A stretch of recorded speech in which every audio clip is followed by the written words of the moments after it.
Hello students, आज हम बात करेंगे गुरुत्वाकर्षण चैप्टर के एक टॉपिक है जिसका नाम है गुरुत्वाकर्षण के सार्वत्रिक नियम का सदिश निरूपण। जो गुरुत्वाकर्षण का जो सार्वत्रिक नियम है वो हमने लास्ट लेक्चर में पढ़ रखा है। इसका नियम क्या है? F is equal to capital G m1 m2 upon r square. ये एफ जी क्या है? गुरुत्वाकर्षण बल। ठीक है, ये जी क्या है? सार्वत्रिक नियतांक है जिसकी वैल्यू होती है 6.67 इंटू 10⁻⁻11। ठीक है, newton metre square upon K G square इसका मात्रक होता है।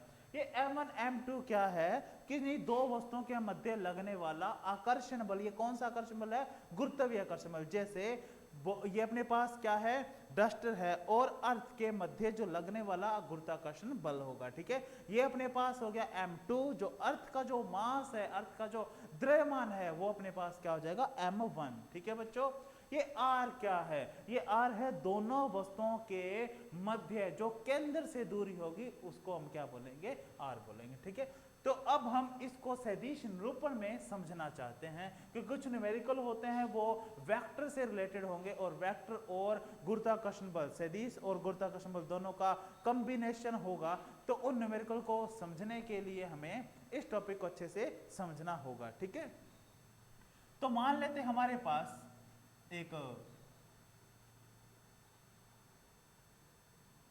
एक्स एक्सिस और वाई एक्सिस।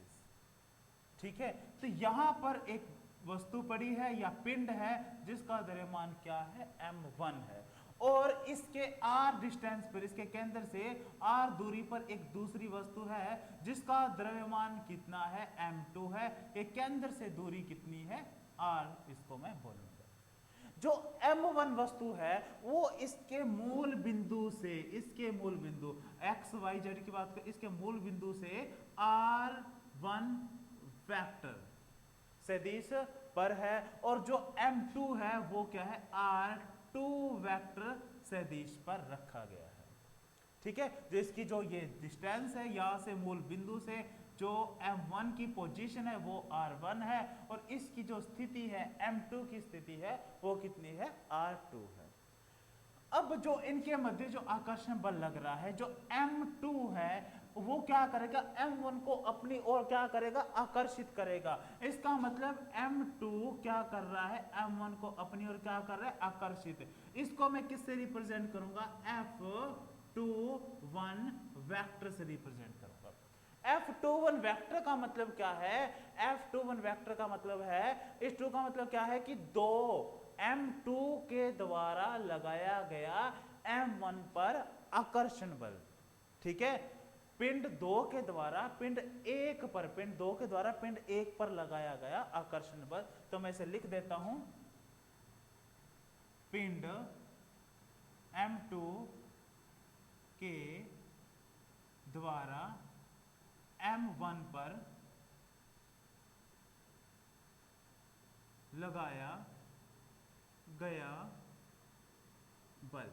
ठीक है बच्चों, अब मैं इसको कैसे लिखूंगा? F1 या F21 vector. F21 vector formula क्या है? G m1 m2 upon r square. ये G कांस्टेंट है, ये m द्रव्यमान है, ये क्या है? एक अदिश राशि है, ये भी द्रव्यमान है, एक अदिश राशि। अब ये r क्या है? ये r है दोनों वस्तुओं के मध्य दूरी। दूरी क्या होती है? अदिश राशि। इसलिए बच्चों हम इस पे वेक्टर का साइन नहीं लगाएंगे। क्यों? क्योंकि ये दूरी है, एक अदिश राशि है।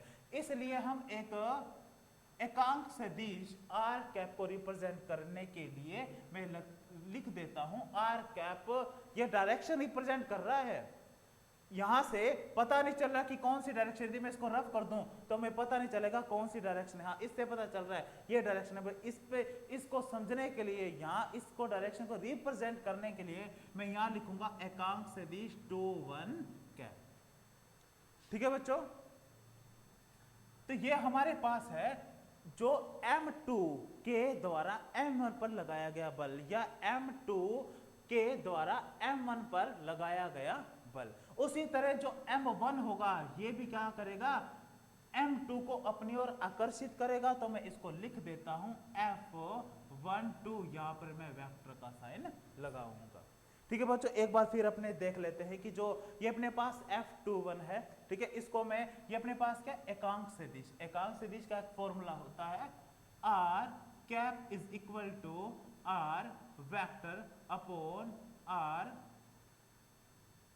ये अपने पास क्या है, परिणाम। इसको आप r सीधा भी लिख सकते हो, नहीं तो इसको एक और लिखने का फंडा है, r is equal to r vector, इसको आप ऐसे भी लिख सकते हैं।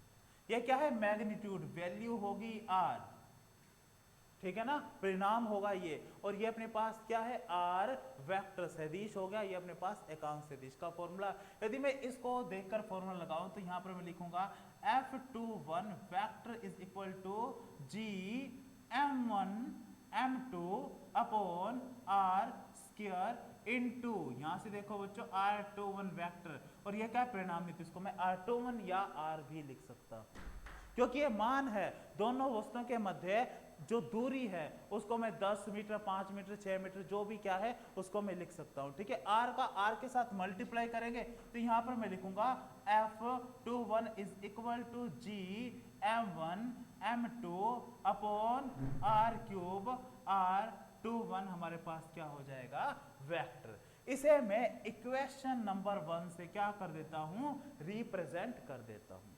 ठीक है बच्चों, तो ये अपने पास यूनिट वेक्टर का मैंने कंसेप्ट लगाया है। आगे चलते हैं नेक्स्ट। नेक्स्ट हमारे पास क्या है, F12, इसका मतलब क्या है बच्चों, साथ साथ में लिखते रहना, पिंड M1 के द्वारा M2 पर लगाया गया बल। ठीक है बच्चों, साथ साथ में आप लिखते रहो। F12 को मैं क्या लिखूंगा, इसी ही प्रकार, तो ज्यादा अपने को सारा कुछ लिखने की जरूरत नहीं है, इसी ही फॉर्मूले को मैं लिखूंगा इसको g m1 m2 upon r cube r12 vector, इसको मैं इक्वेशन नंबर 2 लिखूंगा। ठीक है बच्चों, अब अपने बात करते हैं वेक्टर की, सदिश की। तो सदिश के हमने ये पढ़ा था कि जो r1, इस r1 का मतलब क्या है, 1 2, 1 से 2 की तरफ आ रहे हैं। ठीक है, 2 1 का मतलब क्या है, 2 से 1 की तरफ जा रहे हैं, इसका मतलब है 1 से 2 की तरफ जा रहे हैं, इसका मतलब क्या है, 2 से 1 की तरफ आ रहे हैं। तो इसका मतलब जो r12 है वो r21 के इक्वल है। जैसे फॉर एग्जांपल, एक अच्छा सा एग्जांपल दे देता हूं, उससे आप समझ आ जाएगा। जैसे इनके मध्य जो दूरी है 2 मीटर, एक बंदा इधर से इधर जा रहा है, यहां से यहां चला गया 2 मीटर, और दूसरा बंदा इस A पॉइंट से B पॉइंट की तरफ जाएगा ऐसे। ये भी क्या कितना कवर करेगा, 2 बंदे हैं, एक तो जा रहा है B से A पॉइंट की तरफ, एक जा रहा है A से B पॉइंट की तरफ। दोनों के मान तो इक्वल हैं, परंतु इनकी जो दिशा है वो क्या है, विपरीत है। तो दोनों के मान तो इक्वल हैं, जब आ जाती है दिशा की बात, दोनों की जो दिशा है वो क्या होती है, विपरीत। तो दोनों वेक्टर में से किसी एक की जगह में क्या लगा दूंगा, नेगेटिव का साइन लगा दूंगा। ठीक है,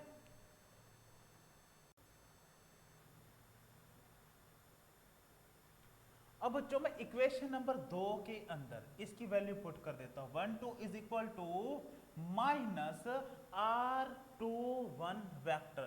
इसकी वैल्यू पुट करूंगा तो हम देखेंगे कि F12 vector is equal to g m1 m2 upon r cube. ठीक है, 1 2 की जगह मैं क्या लिखूंगा, माइनस, आगे लिख देता हूं, तो यहां पे मैं लिख देता हूं 2 1 वेक्टर।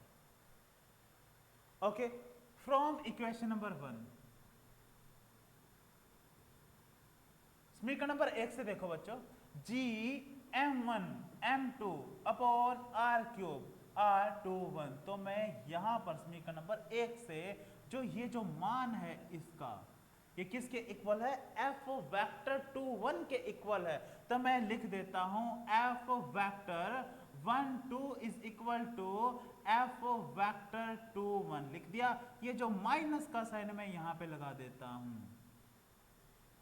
इससे हमें क्या सीखने को मिलता है कि जो F21 है और F12 है, इन दोनों के मान तो इक्वल होंगे, परंतु इनकी जो दिशा होगी वो क्या होगी, विपरीत होगी। ठीक है बच्चों, तो एक और भी चीज हमें सीखने मिलती है कि जो गुरुत्वाकर्षण के सार्वत्रिक का जो नियम है वो किसको फॉलो करता है, किसको लागू करता है, न्यूटन के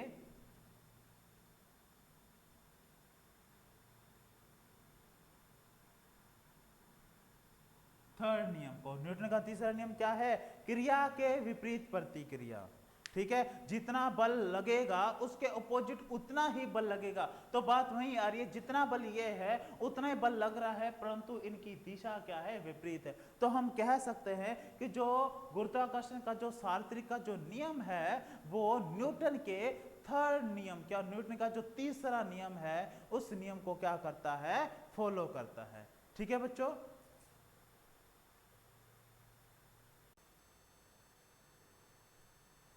हेलो बच्चों, नेक्स्ट टॉपिक है हमारे पास गुरुत्वीय सार्वत्रिक नियतांक और गुरुत्वीय त्वरण के मध्य संबंध। गुरुत्वीय सार्वत्रिक नियतांक को हम रिप्रेजेंट करते हैं कैपिटल जी से, और जो हमारे पास गुरुत्वीय त्वरण है इसको हम रिप्रेजेंट करते हैं स्मॉल जी से, जिसकी वैल्यू होती है 9.81 मीटर पर सेकेंड स्क्वायर। ठीक है बच्चों, अब हम ने ये पढ़ा कि ये हमारे पास अर्थ है जिसका मास हम कैपिटल एम से रिप्रेजेंट कर रहे हैं। ठीक है, इसके यहाँ पर इसके सरफेस पर मैंने कोई वस्तु रखी है जिसका मास कितना है, स्मॉल एम है। एक बार फिर रिपीट कर रहा हूं कि हमारे पास अर्थ है जिसका मास, पृथ्वी जिसका मास मैं रिप्रेजेंट कर रहा हूं कैपिटल एम। ठीक है, और इस अर्थ के सरफेस पर, पृथ्वी के सरफेस पर एक कोई वस्तु इस प्रकार पड़ी है और इसका जो मास है वो कितना है, स्मॉल एम है, और इनके बिटवीन जो डिस्टेंस है, सेंटर से जो डिस्टेंस होगी वो क्या होगी, कैपिटल आर। अब ये कैपिटल आर क्या है, ये है पृथ्वी की त्रिज्या। ठीक है, 6400 किलोमीटर होती है पृथ्वी की त्रिज्या। ओके बच्चों, आगे चलते हैं कि हमारे पास दो वस्तु हैं m और स्मॉल m, इनके बिटवीन जो डिस्टेंस है वो कितना है, कैपिटल r है।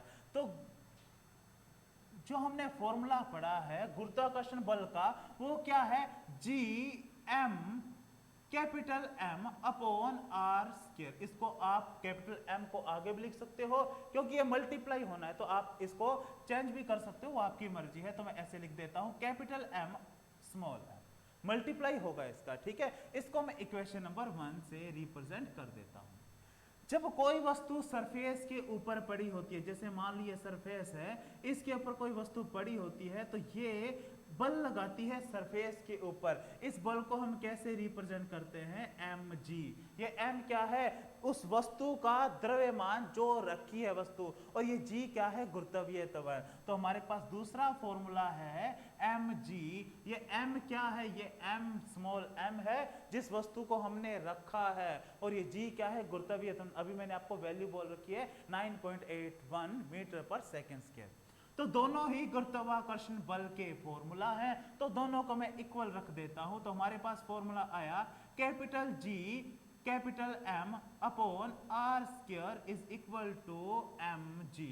m से m कैंसल, क्यों, क्योंकि हम ये जो वस्तु है, ये जो पिंड है, इसका द्रव्यमान कितना है, हम इसी की ही बात करें, तो m से m क्या हो गया, कैंसल हो गया। तो हमारे पास स्मॉल g का फॉर्मूला आया है capital G into capital M upon R square. ये r किसके इक्वल है, रेडियस के इक्वल है, तो मैं यहां पर लिखूंगा G is equal to capital G capital M upon capital R square.